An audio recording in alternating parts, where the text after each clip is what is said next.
Ibihe byiza bakunzi bacu turabasuje ndetse tubahaye n'ikaze. Iyi akaba ari KN Radio, isoko y'amakuru agezweho ndetse yizewe haba mu Rwanda no hanze yarwo. Ni amakuru tubagezaho twabanje gukorera ubugororangingo kugira ngo tuyabagezeho ameze neza, acukumbuye hamwe n'itsinda rigari ry'abanyamakuru bacu. Ari amakuru meza cyane, amakuru atangaje, amakuru yatangaje buri wese wayiyumviye, by'umwihariko wari uhibereye yabyiboneye.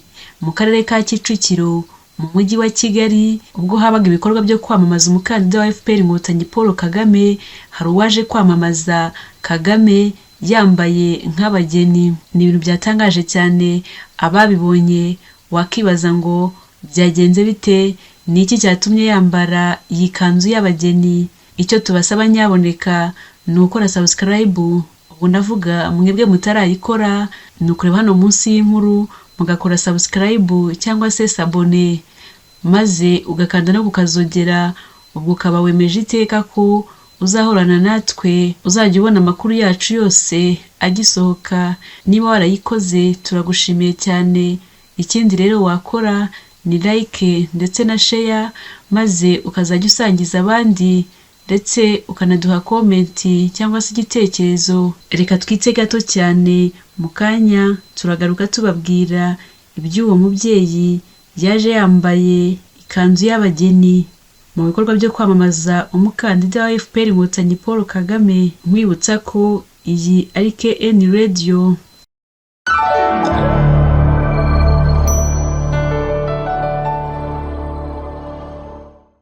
Nongeye kubaha ikaze mu makuru yacu. Amakuru agezweho ni amakuru tuba twabanje gukorera ubugororangingo kugira ngo tuyabagezeho ameze neza. Iyi akaba ari KN Radio. Mu mujyi wa Kigali mu karere ka Kicukiro harimo uwaje kwamamaza Kagame yambaye nk'abageni. Ibikorwa byo kwamamaza umukandida Paul Kagame wa FPR Inkotanyi kuri uyu wa gatandatu tariki ya 13 Nyakanga 2024 byabereye i Gahanga mu karere ka Kicukiro mu mujyi wa Kigali. Byitabiriwe n'abantu benshi baturutse hirya no hino mu gihugu, aho bagaragaza urukundo bafitiye umukandida wabo ariwe Paul Kagame, bitewe cyane cyane n'aho agejeje u Rwanda mu iterambere. Bamwe mu bitabiriye ibikorwa baba baserutse mu buryo butandukanye, ibigaragara nk'udushya tugiye dutandukanye. Umwe mu bitabiriye kwamamaza Kagame i Gahanga mu karere ka Kicukiro ni uwitwa Ikimpaye Rosette, yabwiye itangazamakuru ko yaje i Gahanga muri Kicukiro aturutse i Rubavu mu burengerazuba bw'u Rwanda. Yagaragaye yambaye ikanzu y'umweru y'abageni, afite ifoto mu ntoki ya Paul Kagame, akavuga ko ari umukwe.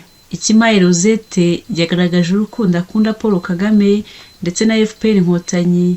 Mu magambo ye yagize ati, naje gushyigikira Kagame Paul, nambariye FPR Inkotanyi, nasezeraniye FPR Inkotanyi kuzatandukanwa n'urupfu cyangwa Yesu agarutse. Ikimpaye Rosette waruherekejwe n'ababyeyi babiri ndetse n'umukobwa umwe, aho yanyuraga hose abantu bamutangariraga. Uyu Ikimpaye Rosette atuye mu murenge wa Gisenyi, akaba ari umubyeyi ufite umugabo n'abana batatu.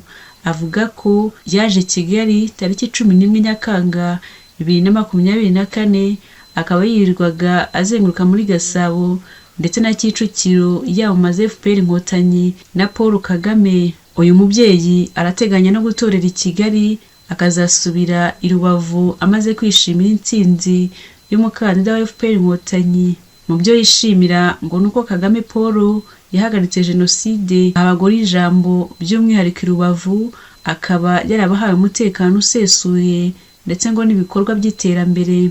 Ibikorwa byo kwamamaza abakandida ku mwanya wa Perezida wa Repubulika birasozwa kuri uyu wa gatandatu, bikaba byaratangiye tariki ya 22 Kamena 2024. Kwamamaza umukandida Paul Kagame wa FPR Inkotanyi byatangiriye mu karere ka Musanze mu ntara y'Amajyaruguru, bikomereza mu turere twa Rubavu, Ngororero, Muhanga, Nyarugenge, Huye, Nyamagabe, Rusizi, Nyamasheke, Karongi, Kirehe, Bugesera, Nyagatare, Kayonza, Gicumbi, Gakenke, Gasabo na Kicukiro i Gahanga, aho byasorejwe kwamamaza umukandida Paul Kagame. I Gahanga mu karere ka Kicukiro byitabiriwe n'abantu benshi batandukanye, abantu benshi cyane bashobora kuba baruta abitabira ibikorwa nk'ibi ahandi hirya no hino mu gihugu.